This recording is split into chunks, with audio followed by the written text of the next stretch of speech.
Hey guys, what's up? Let's implement a linked list today. So what's a linked list? It's a linear data structure that contains nodes.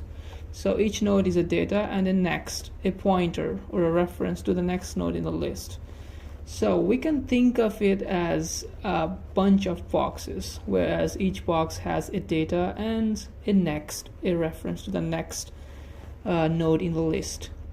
So each linked list has head and has a start and end, whereas the end element has the next, that's reference to the null or none, which indicate the last node in the list, and the first node in the list is called as head. So these are just the terms that we use to indicate the first and the last nodes in the list. So how do we implement it in Python? Well, it is pretty simple in Python. So what we are implementing is a singly linked list. It's a type of linked list, which is a basic type of linked list. So let's proceed implementing it by creating a class node. And we know each node has two fields, right? Well, it's going to get data, and then we will set data to data, and then it's also going to have a pointer. We will call it next. Initially it's set to none, indicating that there is no link on the node by default. That is all for our node class. Now let's have our linked list class. The linked list class is going to have all the operations like insertion, deletion, and we'll also have a search operation to find an element. So let's have our init. It's not going to take in any data, but it's going to initialize our head to none because we don't have any element in the start. And it's also going to have size. Size is going to be 0. The size will be used to keep track of the number of nodes in the list. All right, so let's start implementing the very first operation. We will do insert at beginning. It's going to take in one argument, data. We'll use it to create new node, so we'll pass the data to node. Okay, now how we insert at the beginning is we basically assign new node the head.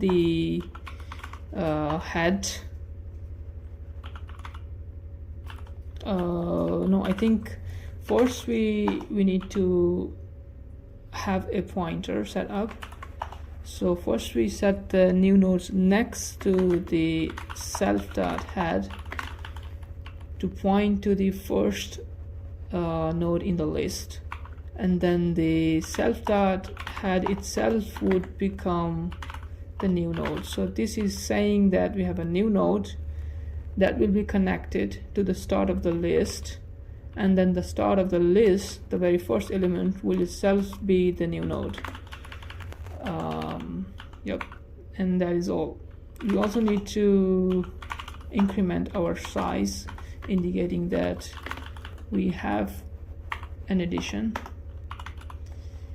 Let's do insert at end.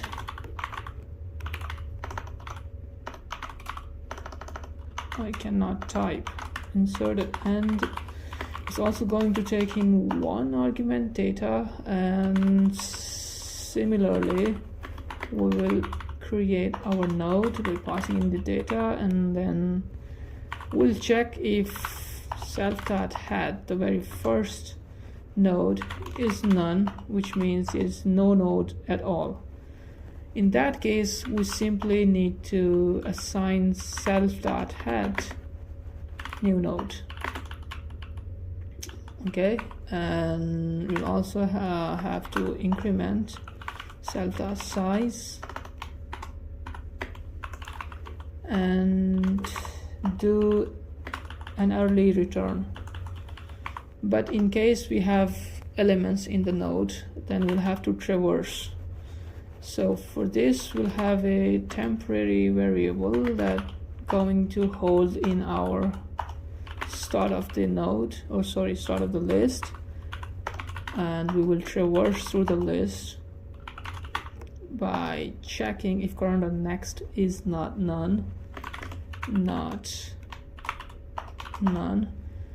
and inside the loop we will keep updating our current to the next node.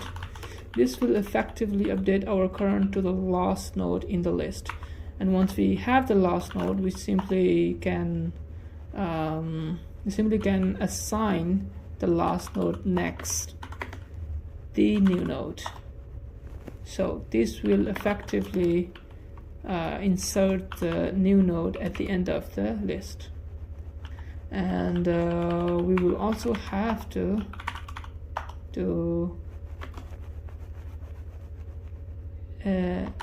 increment the size, right? That is it. Next up, let's do remove operations. So remove is going to take in data, and it's going to remove a node that contains the data. So the very first check we need to perform is check if head is none, right? If it's none, we don't need to do anything. Oh, of course, we can print like list is empty and return. All right.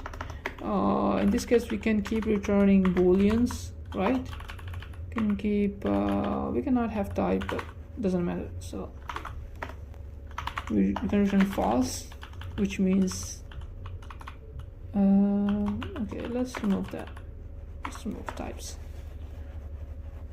But if there are elements, and if, let's say, if head is the element, sorry, if head is the node that contains the data which matches with our data that we want to remove, we also need to check that. So let's say if the very first node has our data that we want to remove, then it's also easy to early return and basically remove the self.head by unlinking it, or like assigning it the self.head.next. So this will unlink our self.head by assigning it the next node. This way we will have the self.head overridden or removed. And let's also do self.size just to decrement our size. This will keep track of our number of elements in the list. Well, but if there are more than one node in the list, then we'll definitely have to traverse. We can do similarly self.head while current.next is not none, and we can say if current.next.data is not equal to the data that we want to remove, then keep updating current. So this will give us the node that if has none. Sorry, let me explain it in more simple terms.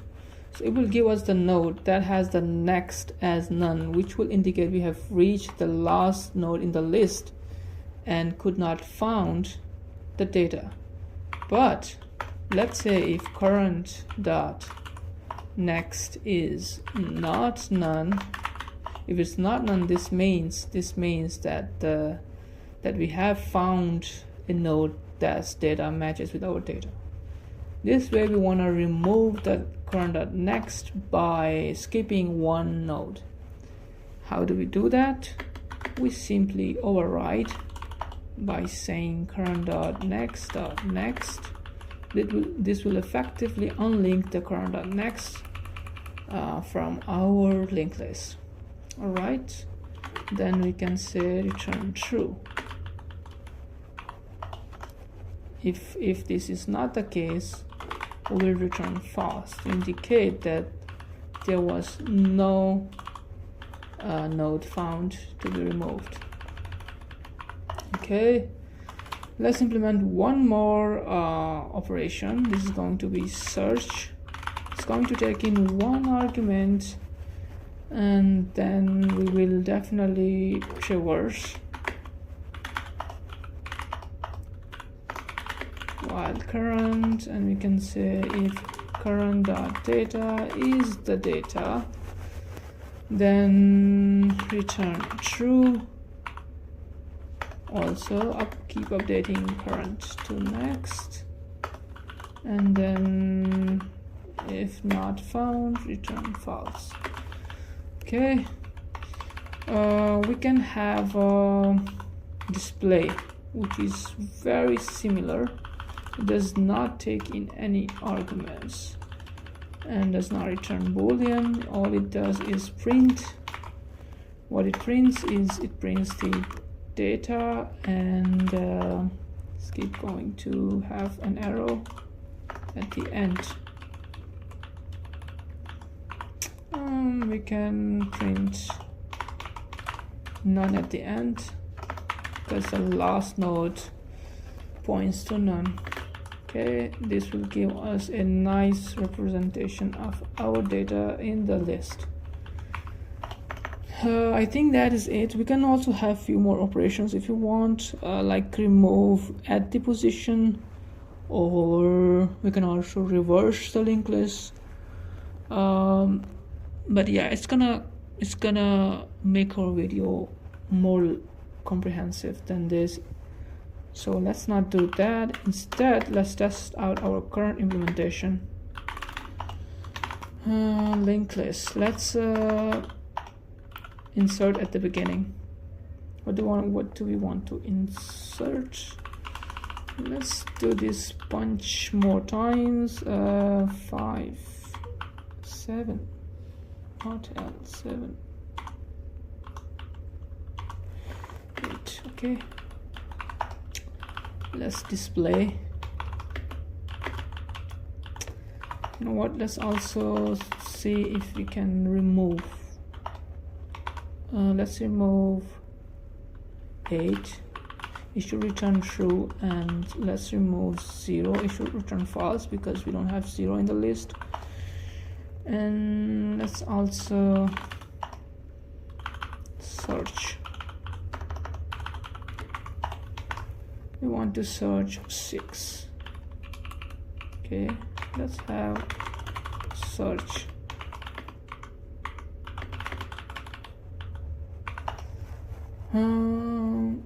That is it. Let's also display after we have performed removal.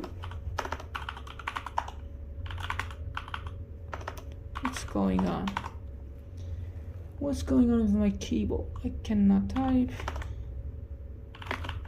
Let's see. Python app.py. Boom. And we got an error. File this remove current.next none type object has no attribute next. Ooh, okay. I see what's going on. So okay, it should be is not none, not node. Let's try again, and it's working.